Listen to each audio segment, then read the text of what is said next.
Bom dia, boa tarde, boa noite a todos que estão assistindo esse vídeo. É uma honra imensa poder estar participando da Semana Científica do Agreste Pernambucano e hoje irei apresentar para vocês o meu projeto de pesquisa intitulado A Ideologia e suas Relações Capitalistas, Desenvolvimento e Superação. O trabalho se presta a fazer uma análise das especificidades ideológicas que fundamentam a sociabilidade capitalista. Assim sendo, nós vamos estudar como se fundamenta a consciência, como que a consciência é forjada para uma ideologia, ou seja, uma produção cultural específica da classe dominante, que é intercalada nas relações produtivas e é utilizada pelo Estado como um aparelho de repressão e dominação. Antes de continuar, eu preciso salientar para vocês qual a metodologia de trabalho utilizada nessa pesquisa.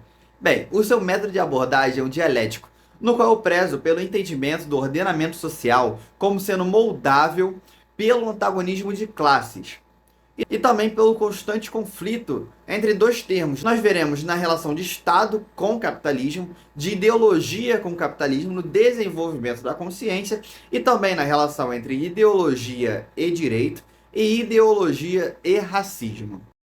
A consciência se dá através das relações de produção de uma sociedade. O modo pelo qual uma sociedade fabrica e produz seus meios de existência e supre as necessidades imediatas culmina em uma forma de pensamento. Entretanto, em um certo período histórico, no qual houve o monopólio do excedente de produção, uma classe que deteve esse monopólio, esse excedente, começou a explorar a classe que não detinha e começou a deter um poder simbólico de dominação. Através desse fenômeno, ocorreu a criação da ideologia, uma forma de mistificar as relações de produção. Em um exemplo prático, vamos explicar como é que opera essa relação entre consciência e ideologia. Bem, o salário ele é tido como a equivalência do trabalho realizado. Essa é a superestrutura, é o que a ideologia nos mostra, o que ela aparenta. Entretanto, se você analisa as relações econômicas, é possível perceber dois tipos de trabalho inseridos na força-trabalho pela qual você vende. Ou seja, você vende a si mesmo como mercadoria na sociedade capitalista. Segundo, há o trabalho excedente e o necessário. O trabalho necessário é o salário que você recebe. O trabalho excedente é aquela riqueza que você gera com o trabalho posto em ação e que não vai para você, mas para o detentor dos meios de produção, para o capitalista. Esse é o axioma da exploração do capital. Ou seja, além de você se pôr no mercado de trabalho com a mercadoria, você também é explorado acerca da riqueza que você gera. Ou seja, é fundada uma ordem social na qual, formalmente e legalmente, o direito aparenta equivalência entre proletário e capitalista. Entretanto, na prática, o capitalista exerce um poder socioeconômico maior do que o do proletário.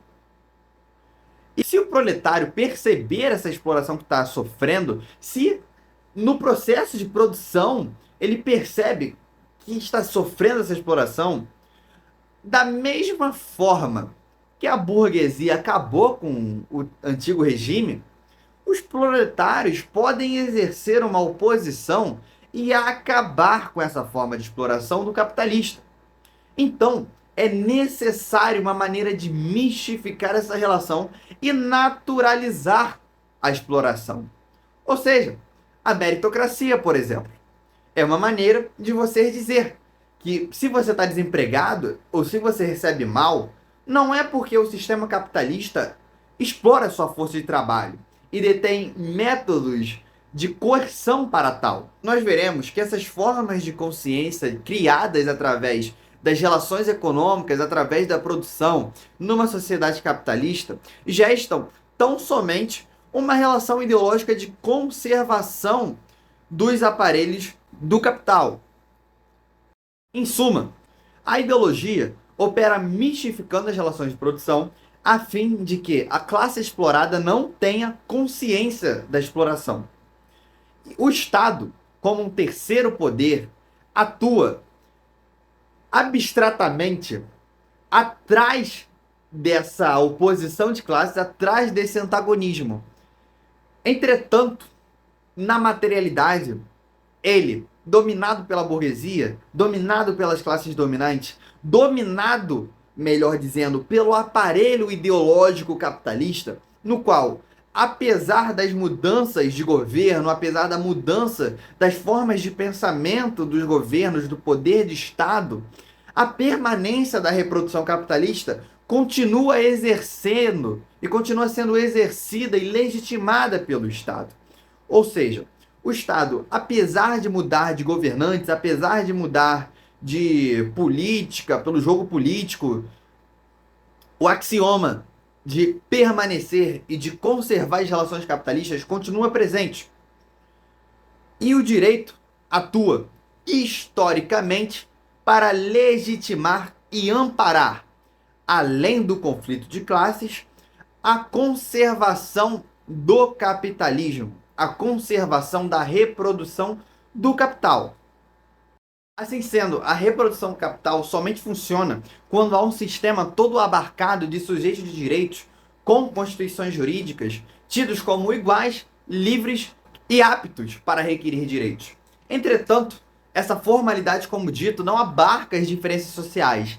Então, em uma sociedade que está marcada pelo antagonismo de classes, aquela classe, aquela parcela social que, diante da universalidade dos conceitos, diante da produção cultural hegemônica, difere dessa universalidade, é tido como diferente, que é aquela classe historicamente marginalizada, que no caso brasileiro são os negros, que são vítimas históricas da escravidão e vítimas do racismo estrutural.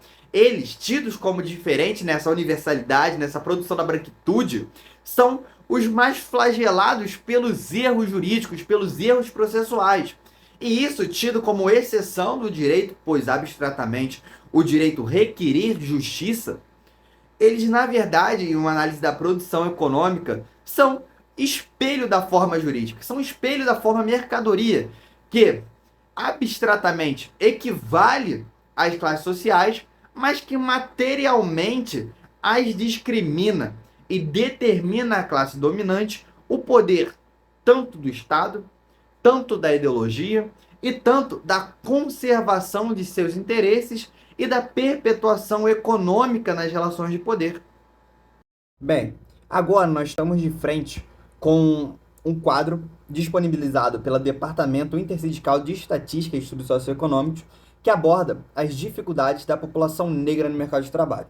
Em primeiro plano, nós devemos entender que a segregação racial é inerente ao desenvolvimento capitalista para que consiga forjar e continuar quase que uma relação de castas no qual a elite fenotípica que atua no poder desde a consolidação no Brasil, essa elite branca, europeia, continue se conservando nessas relações de poder. E para isso, eles utilizam da universalidade de conceitos abstratos para forjar uma diferenciação que seja notória e notável ao indivíduo. Uma diferenciação no qual o branco é o aceitável e o negro é o diferenciado. Exposição de como ocorre o antagonismo racial brasileiro cerca das relações de produção e na entrada dos negros no mercado de trabalho. Bem, nós conseguimos perceber que a desigualdade racial ela é inerente e ela é cristalizada nas relações de produção. Elas são muito bem observadas da relação de poder que a raça exerce. Então, em conclusão, eu utilizo essa pesquisa como uma forma de substrato teórico para insurgir teorias que critiquem essa sociabilidade capitalista, que critiquem essa igualdade jurídica e que produzam uma maneira de transfigurar tal realidade, de transfigurar esse antagonismo racial brasileiro, que é fruto também da ideologia pela branquitude e também de transfigurar esse cenário de antagonismo de classes, que é axioma do capitalismo. Assim, eu finalizo esse trabalho. Eu sou muito honrado por estar participando da Semana do Agreste Pernambucano e eu queria agradecer muito a participação de todos.